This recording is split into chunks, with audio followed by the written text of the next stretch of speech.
ఇద్దరు ఇంజనీర్స్ కాన్పూర్లో చనిపోయారు. ఎలా చనిపోయారు? ఇద్దరు కూడా హెయిర్ ట్రాన్స్ప్లాంట్ చేయించుకున్నాక చనిపోయారు.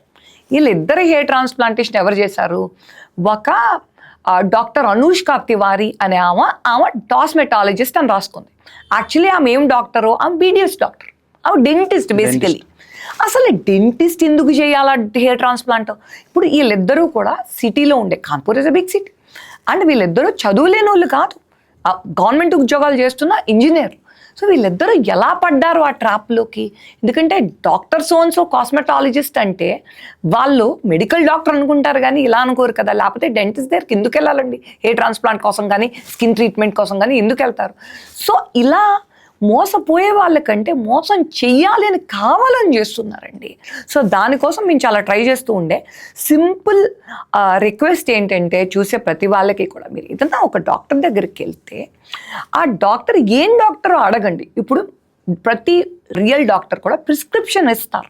We are proud of it. ఎందుకంటే అందులో ఇప్పుడు నా డిగ్రీ నేను కష్టపడితే వచ్చింది, నేను అది రాసుకుంటాను అక్కడ నా డిగ్రీ. అండ్ ఆ తర్వాత నాకు ఒక తెలంగాణ మెడికల్ కౌన్సిల్ వాళ్ళు ఒక రిజిస్ట్రేషన్ నంబర్ ఇచ్చారు. అది చట్టపరంగా నేను అక్కడ డిస్ప్లే చేయాలి, అది నేను రాసి ఉంటుంది. సో అక్కడ ఒకవేళ మీ ప్రిస్క్రిప్షన్లో అది రాసలేదనుకోండి, అడగండి ఆ డాక్టర్ని, ఏది మీ రిజిస్ట్రేషన్ నంబర్ ఎక్కడుంది అని చెప్పేసి. అది ప్రతి పేషెంట్కి హక్కు అండి. ఎందుకంటే ఫైనల్లీ ఎవరిని వాళ్ళు కదా కాపాడుకోవాలి. అంతే కదా. సో ఇందాక మనం మాట్లాడుకుంటున్నాం కదా మేడం, మీరు చెప్పారు ఇద్దరు ఇంజనీరింగ్ స్టూడెంట్స్ అని. ఇంజనీరింగ్ స్టూడెంట్స్ కాదు, వాళ్ళు ఇంజనీర్స్. 30s ఉండే, 31 ఒకళ్ళు, 34 ఒకళ్ళు. అంటే వీళ్ళందరికీ ఈ సోషల్ మీడియాలో వచ్చే పోస్టులతో పాటు చుట్టుపక్కల ఉండేవాళ్ళు, అరే నీకు జుట్టు లేదు, అరే నీకు బట్టతల, లేకపోతే నీకు పిల్లనివ్వరు, నీ ఏజ్ ఏంటి, నీ ఇలా అయిపోవడం ఏంటి అని ఈ సొసైటీలో కూడా ఉందనుకోవచ్చు మేడం. వాళ్ళందరూ కూడా వాళ్ళని అట్లా కూర్చున్నట్టు చేయడం. చాలా కరెక్ట్ మాట చెప్పారండి. ఇవన్నీ అంటే మనం ఎపియరెన్స్ని చూసి జడ్జ్ చేయడం అనేది బాగా ఎక్కువైపోయిందండి ఈ మధ్యన. ముందు బట్టతలు ఉన్నా, ఒకవేళ మొహం మీద ముట్టిమల్లి వల్ల స్కార్స్ ఉన్నా జనాలు ఇలా డిప్రెషన్లు కదా లోనేవాళ్ళు కాదు.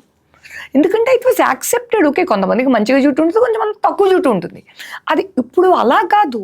ఏమైపోయిందంటే అందరికీ కూడా ఈ సోషల్ మీడియాని చూసాక అందరూ కూడా ఇప్పుడు ఒక విగ్ లాంటి అంత జుట్టు ఉండాలా, ఒక బాడీ షేప్ ఉండాలా, వెయిట్ ఉండాలా, కలర్ ఉండాలా, స్కిన్ క్లియర్ ఉండాలా, ఇవన్నీ రిక్వైర్మెంట్స్ అయిపోయినాయి. అలా ఎందుకు ఉండాలా?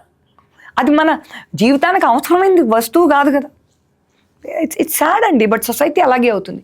సోషల్ మీడియా ఇన్ఫ్లుయెన్స్ పెరిగే కొద్దీ ఆ ప్రాబ్లం పెరుగుతుంది, తరగదు.